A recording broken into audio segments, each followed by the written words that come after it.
All right. So screen sharing, show my screen. Darling, would you tell me when you guys can see my screen?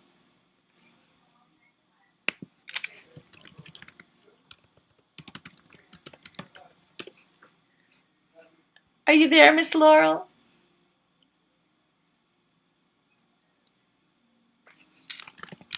Yeah, I was sorry. I put me on mute. My husband just joined us, and I put it on mute. What I'm seeing is starting to go to meeting, and it's grinding, grinding, grinding. Oh, great. So we're going to do this. We're going to open a new screen. Oh, here we go. Sorry about that. I'm on my Mac because I kept getting bounced off on my PC, so I thought maybe that was the issue. All right, so now I'm taking us to YouTube. Ta-da! Can you see YouTube? Yeah. Perfect. All right, then we'll start right here. Good morning, everybody, wherever you are in the country.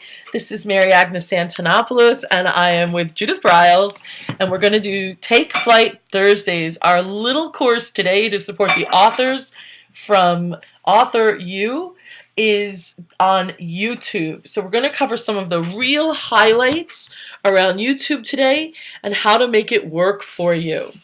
So the very first thing is to talk about how you should create a video. And I want to keep it really amazingly super simple for everyone.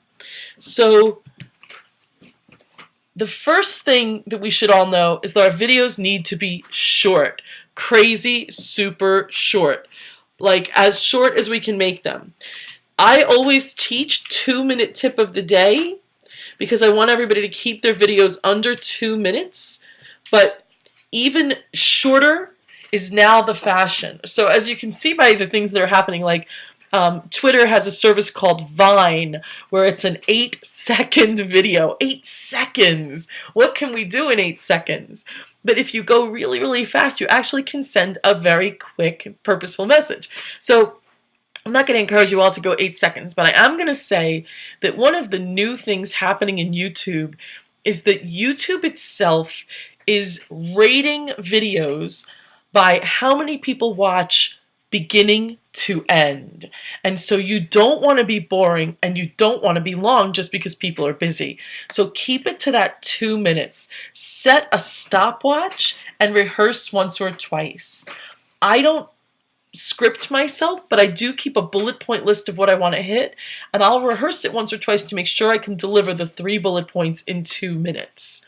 The next tip I want to suggest, I'm sorry you're just looking at my YouTube screen, I don't have my slide deck on the Mac, but the next tip I want to suggest, or maybe I do, let's see, probably not. Well, I want to suggest next that we make sure our names are in all the titles. So you can see in most of my videos, you'll see the phrase Best Speaker NYC, and you'll always see my whole name if the video is of me. So see over here, always my name, because the other way that YouTube is categorizing and measuring and SEO ranking your videos is your name in the actual video itself, in the title. So we'll do great things with tags, and I'll show you guys.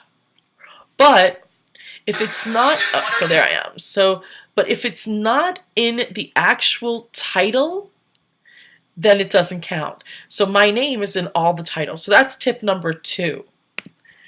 Tip number 3, don't use one of those beautiful intro and outros. I'm suggesting to all of my people that we've all paid good money for an intro, but I like to tell people now, forget about it. With that new ranking system by YouTube, having an intro that can go as long as 8 seconds is a huge loss. Your audience is going to go, boring, and click away, and those click-aways work against you in the YouTube ranking. So we want to be plussed in the ranking, and we certainly don't want to be minused. And why this new ranking system for YouTube came in is that people were buying views. YouTube is ranked on how many people have viewed a video. This is private, that's why it has one view. But you know, why is it ranking that way? Well, to see how popular things are. And you could actually go onto services like Fiverr and you could pay for views. It was terrible. So there's no way to really know what were popular videos and what weren't. So now we've got a different system where it's ranked by views, but only by views that go longer than 75% of the video. If you get views that are shorter than 25%, they count against you. So that's why I'm saying no more intro. The last little tip, just in your realm of like 3 or 4 takeaway tips, is to put a long drag at the end of your video. Do you know how at the end of a video, YouTube will give you that suggested video screen, right? So I'm going to let this one run to the end so you can see it. It's really short. It's like 17 seconds. This is just up. It's a little clip from a speaker thing that I did. So I just wanted to show that I'm articulate. Although I don't like my outfit that day. I look really heavy. But 17 seconds long. So at the end, YouTube is going to throw up a whole screen of other suggested videos. Look at that. Now, some of them are me because I have a secret that I use so that my videos load as the suggestions. But have you noticed in yours that they don't? Have you noticed that other people's videos will be suggested by YouTube? So here's 2 things. One is have your call to action stay on the YouTube screen for a long time, like minutes. Because, well, I guess maybe not minutes, but maybe a minute, 30 seconds at least. And we had a consultant on a cruise with us this past week. He calls it a drag, D-R-A-G-G-G-G, drag. And that way, this doesn't pop up faster than your call to action resonates with people. We really want your call to action to resonate before anybody sees this screen and says, oh yeah, I would click on that, or I would click on that.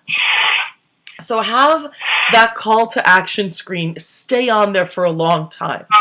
Now, one last tip, I hope I'm not overwhelming you, before we talk about a couple of other things, but all of these videos come up as my suggestions. Why? Because, I'm sorry, I'm going to mute you guys. We have a little backlash there. So the reason that my videos come up as the suggestion is way in the bottom of the description, I will put in a word that makes no sense. And I will consistently put that word way down in the description of any of the videos I have. So all of my videos will have a word like squirrelify. Like a made-up word, nobody else can see it. It's all the way down in the description, so it's very unlikely anyone would ever see it. But YouTube is connecting it. It's like, oh, we have other squirrelify videos, or rankify. You know, find a word that you would remember that makes sense only to you, and then you put it in, or sometimes I'll put Mary Agnes Antonopoulos without spaces, because YouTube sees it as a word, and it'll say, oh wait, we should suggest other videos that are related to that. It wants to have related content. And so it's finding this bizarre word, and that's why all of my videos are suggested. When you finish one of mine, a whole little library of me comes up now. And once you start doing it, it'll take a few weeks or maybe even a month for Google to find it and start to marry it up, for YouTube rather, to find it, marry it up, but it's very worth the effort. I keep saying Google by mistake because, of course, who owns YouTube? It's Google. So this is 1 or 2 important things to remember. When you put up a video of you, you want to make sure that in this little truncated, paragraph description, you have pertinent information way at the top. And in mine, I've started putting my website at the top because, there we go. I'm just going to say edit. Because when you go out to Google and you do a search on me, if that video comes up, this particular video that we're on, I want people to be able to click over to my website. So let's do it. Let's go to Google and let's search my name and see if any of my videos come up. Usually video comes up first because it's ranked very high on the Google algorithm. So let's just see. There it is. Look at that. So right here, You don't see the link because I only just changed it this second, right? But there's that video. So wouldn't that be wonderful if my link was right there under the video and you clicked and went just like that? So a lot of these little videos that come up, and if you do video, all of your videos will come up. The most engaging thing for people in all of media that we can offer them is video. So having those videos come up in a row right under your Google search, that's perfect. That's excellent. Okay. So that's, in essence, the 4 or 5 things I wanted to tell you guys. I have a little slide deck about YouTube I want to send by email to Judith that she can distribute with the recording of this. And in that slide deck is what I want to call, I always call 2-minute tip of the day. So let me take just 2 or 3 minutes and explain what tip of the day is, and then tell you how to shoot from your iPhone in a way that's very informally professional. So the 2-minute tip of the day, it really keeps your audience coming back over and over. If you do it every day, they'll come back every day as long as you're engaging and purposeful, right? You're sharing valued information. So it looks like this. This is a good one to write down. Name, company name, website, 1 sentence about your mission statement, and then your 2-minute script. And then I end with my name, my company name, and my phone number. So I'm going to do one for you guys so you can see how fast it is. Hey, this is Mary Agnes Antonopoulos from Rockaway Writer. That's www.rockaway.writer.com. My mission is to simplify social media. We're all so busy, and social media is like the Wild West. It's so confusing and it's always changing. So my mission is always to simplify it, and I want to give you one quick 2-minute tip. I'm always sharing this tip. It's my favorite. Don't just post your blog to your wall on Facebook. Cut and paste the blog and add it as a note on Facebook. Note is right underneath your profile. So if you go to your profile page on Facebook and go to click your name, so you're on your profile, click the More button and scroll down to Notes. Once that's open, click Add a Note, and you can cut and paste a blog into there. So we're going to say blog entry. You would be cutting and pasting there. And then you would type in 25 tags of people who would really appreciate your content. What happens when you click publish? It shows up on their 25 walls. So instead of just pasting your blog to your wall, you'll be cutting and pasting it to 25 walls. Be respectful. Make sure you've chosen 25 people who will enjoy getting the blog. Either it's pertinent to them or they love you. My mother would like my blog every week. So this is one quick 2-minute tip that can change your social presence, and it's really easy. That's it. Mary Agnes Antonopoulos signing off, and you can reach me. And I always give my phone number, you guys, because it's differentiating and it's crazy intimate. So I say you can reach me at 845-238-0018. Yes, that's my real phone number. And that's it. So I have created intimacy, engagement, been useful, and been just a little different than the other guys. So that's what I want all of you to do. The other thing is, shoot from your iPhone is fabulous. Just make sure that you've turned on your iPhone and you're looking at it from the back. I don't want you to see yourself. I want you to see the back of the iPhone. So you'll have to play with it a little bit to get used to it.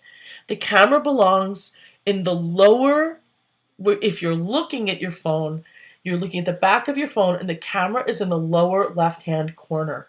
And that's how the iPhone will capture the best quality high-def video of you. If you can't get used to it, do it from the front.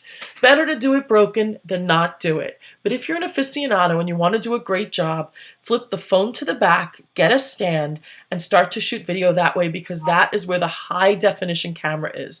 There are 2 cameras on your iPhone, and the back is the high-def camera. The other thing is, make sure you have no ambient noise. The most important part of video is audio. If somebody's watching your video and they can't hear you, they will leave. So make sure you've got good audio. I pulled out my microphone that plugs into my iPhone so I could tell you what it is. My video consultant, Travis Houston, suggests that we all use the Smart Lav, Smart LAV, and I bought it on Amazon for $8. I'm not kidding.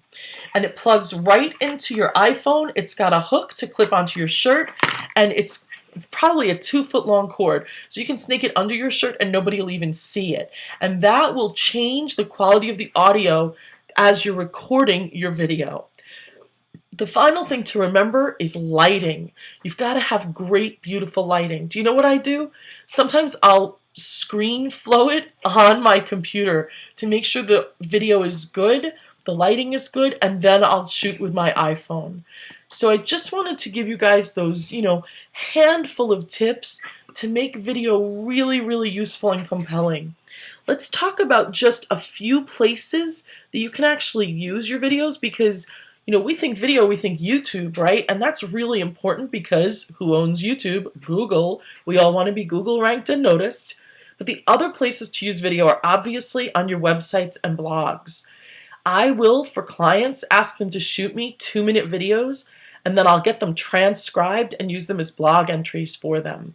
It's easy for the clients, and I know I've got the right topic and voice because they did it. I use a service for transcription. I'm going to put it in front of you guys right here, called rev.com, rev.com, and they'll transcribe anything for $1 a minute. It's so easy. It's an excellent service. I want to show you how easy it is. There are many less expensive services than $1 a minute, but in my case, I know that they're going to do a great job and they're going to be really fast. So when I log in here, I click Place Transcription Order, paste URL, and all I do is give them the web address of what I want transcribed. How easy would that be for a video? Just give them the URL of your video, make sure it's public so they can get it, and there, boom, bam, you've got your next blog written. I also use my audios in podcast spaces like Blog Talk Radio. I use my videos on Author Central pages for all of you authors out there, especially Laurel, because Laurel Bill is going to have beautiful videos. Travis Houston shot them, in fact, and I want Laurel to remember to put those on her Author Central page on Amazon. Your videos can go on your Google Plus page, and we've had a class on Google Plus already. I'm sure we'll have another. Crowdfunding sites like Indiegogo or Kickstarter if you're into funding. And finally, you can use them on LinkedIn, Facebook, and Twitter. So don't forget to put those videos out in social spaces. I think video teachings make a great product, and I've got several courses that I have out as products on Kajabi. Kajabi products are great, they're easy to create, and a good revenue source for authors. That's also a continuity that helps people sustain what you teach in your books. So that's it, people. That is my huge, fast, 5 to 10 tips on video and YouTube to make it meaningful. I'm going to unmute you all in case you have questions. We have a little Q&A for you if you need it, because you showed up live. Hi, Judith. Hi, Mary and Agnes. Hey, you know what? I'm on Amazon looking at the Smart Lab mic, and I'm seeing it for $60. Where is it for $8? I got it used. I got a used one. Well, it's not on Amazon used. So. Oh, no, really? Yeah, I'm ready to click and buy, because I think that sounds like a good idea. It is. It's real. Oh, look, yeah, I'm sorry, it is $60 new. I should have said I bought a used one, but I like it. It's absolutely the best mic I've ever used. Okay. It's got a really long cord. That's one of my favorite reasons. Yeah, all right. So, I mean, the $60 still might be very worthwhile if you're going to really be rolling out these things anyway. Let's see. I don't see it used anywhere here either, but used on eBay, maybe. It might be worth, if somebody doesn't have 60, definitely investigate. Look for a used one because it's a fabulous little piece of equipment. Yeah, okay. That sounds like a good idea. I think the everyone should know about transcription very quickly to do that. Barbara Hyde had a question about Vine. Are you using Vine at all? I'm not using Vine yet. It's definitely on my list. I just haven't had a chance to go explore it. Right, okay. I'm not seeing it much at the it's a Twitter, 6 seconds. It's 6 seconds or less, Barbara. And it is used that you can attach a very quick, you talk about 6 seconds, it's not much you can get your URL out in that. But it is something that you might have something flashy you might want to show or say, you can do it on. But I am not seeing the use of them in the 35,000 followers I've got, when I scan through them every once in a while. Yeah, the reason they're hot is for... I'm sorry. There we go. There's a Vine. So it's that fast. Yeah, I actually think that it's for the more adult audience. It might be, I know like Barbara Hyde's book, it's probably not going to be something that you want to lose any sleep over.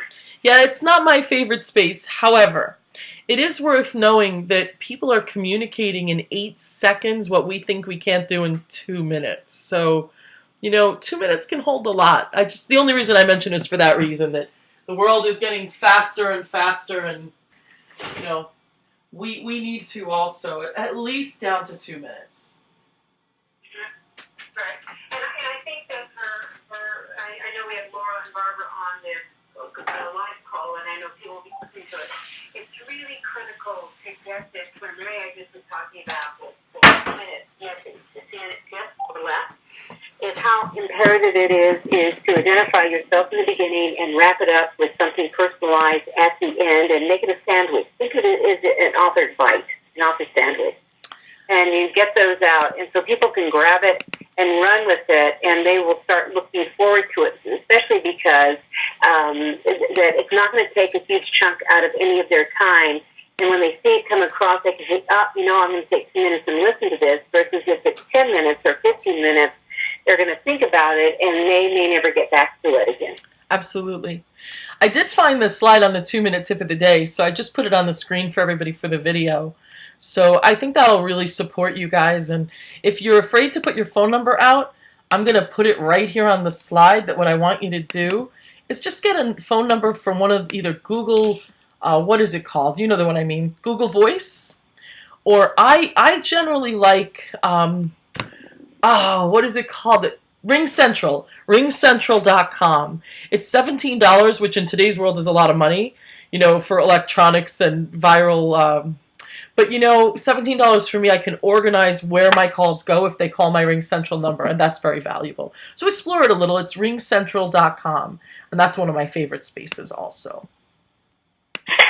All right, so we've got Mary, I bet the people are probably writing this down. You want to put back your slide with your name and your website and all that? Sure. You want to slap that back up again? Wherever that is, right? What I do with it. Also, Mary Agnes, don't forget, if we're videotaping ourselves, to make sure we do it in landscape with our iPhone, not in the up and down like Travis told us. Yeah, the iPhone, like I said, should be the back facing you and the camera in the lower left. If the camera's in the lower left, it's landscaped. If the camera's in the lower right, it's the wrong direction. Okay, so it's the lower, because I thought you said right. So it's the lower left. Yep. You do it this way. Yep, lower left. And then it'll automatically then flip into the right translation for That's right. That's right. So there's my contact info at the bottom for you guys. If you have questions, you can email them to me or you can text me with them. And that's our lesson for today. A quick half an hour, but hopefully very, very, very useful. If you all go out and do it, if you make some videos, I will happily look at them and give you some input. All right, so Barbara Hyde asked, does Ring Central take questions, messages, Mary Agnes? Yeah, the reason I like Ring Central is you can get a toll-free number, and it does. It takes messages, and Barbara, it'll send you the message in an email where it will play right in the body of the email. You just click play, and it'll play out of my email. That's the other reason I like it. Okay, sounds good. And then Barbara, are you talking about the copy of the slide dealing with what I was talking about, the tips for the YouTube 2 minutes? I'm going to type that in and let me know. Mary Agnes, can you throw that slide back up again? Sure. And while she's doing that, I have to tell everyone I got my proof of my book today. Very nice. It is. Here it is. I told John, I said, my God, I think it's my best book. Yay! It's fabulous. It really, it's so sassy, snappy, salty, but it's just very cool. All right, so it starts with your name, your company's name, your website, then what your mission statement is, so what your journey, your quest in life, what you're doing with your authoring, all that, and then what you are pitching, telling about, your tips of the day, and then close it up. This is your close with your name, repeat your website again, and if your phone number or something else to do it on. But it's once you get into the routine of this, and I have to tell you, I did one of on my iPhone. I just sat down and I just started talking into my iPhone of what a book shepherd was all about, and literally it became a great. What was it that I did with people and how I worked and what you should be looking for and what your expectations are and what your responsibility was, etc. That I know Joan Stewart just called me yesterday, and those of you who don't know Joan, she's a publicity hound. And she came back and she says, holy smokes, I'm putting this out everywhere. And all I did was sat down in a room, I had books behind me, and I started talking into my iPhone. So it's amazing what these little gadgets can do and the quality. And I will tell you, if you all haven't listened to the deal I did on making movies on your iPad,